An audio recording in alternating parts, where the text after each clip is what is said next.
A not guilty plea in federal court in New York from a man just brought to the U.S. from England on terrorism charges. Mustafa Kamel Mustafa is accused of sending intermediaries into the United States to set up a terror training camp in Oregon.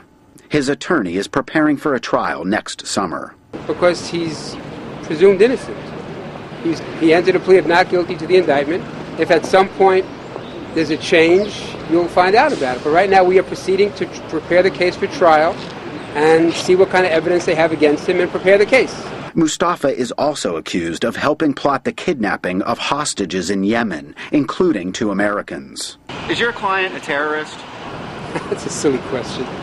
Do you think I'm going to answer that question? Some of the hostages were killed in the Yemen kidnapping, but not the Americans. Bernard Freeman is a professor of law at Seton Hall University.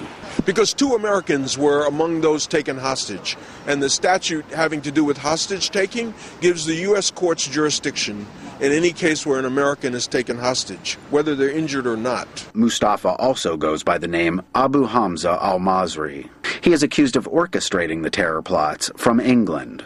The problem with the conspiracy charge, even though he's in the UK and never went to Yemen, is that if you get involved in a conspiracy and somebody dies in that conspiracy, then you're liable also for that